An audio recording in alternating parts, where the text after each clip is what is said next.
आवाहन करतात त्याला त्यांनीच हरताळ पाडला आहे आणि ते 15 मे पासून परदेश दौऱ्यावर जात आहे.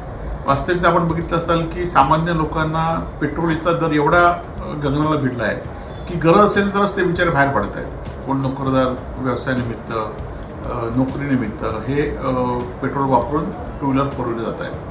आणि खरं तर मोदींना जर पेट्रोल वाचत असेल तर आज आपण बघितलं असेल की सगळ्या मंत्र्यांच्या पाठीपुढे 4-4 गाड्या होत आहेत. अधिकारी वेगवेगळ्या ठिकाणी गाडीचा गैरवापर करत आहेत. हे सगळं बंद केलं पाहिजे. आज जरी तालुक्याच्या ठिकाणी ग्रामसेवकापासून शिक्षकांपासून जर अधिकारी त्यांच्या जे नेमलेले आहे त्या ठिकाणी जर राहिले तर किती पेट्रोलची बचत होईल, ह्या गोष्टी पहिल्या केल्या पाहिजेत. आणि सामान्य जनता खरं तरी होरपळीच आहे की तुम्ही सांगितलं तरी आता पेट्रोल वाढला तर तुम्ही 20-25 वाढवणार आहे, त्यामुळे ती त्या होरपळीतनं बाहेर पडणार नाही. त्याचबरोबर सोनं ही सामान्य लोकांची इन्व्हेस्टमेंट असते. त्यांनी आपली जी पुंजी एकत्र करतात, थोडं थोडं सोनं करतात आणि ती त्यांना अडल्याला हे करत असतात. खरं तर हे आपण मोदीजी म्हणतात ते बरोबर की हे सोनं असल्यामुळे परकीय चलन हे होत आहे.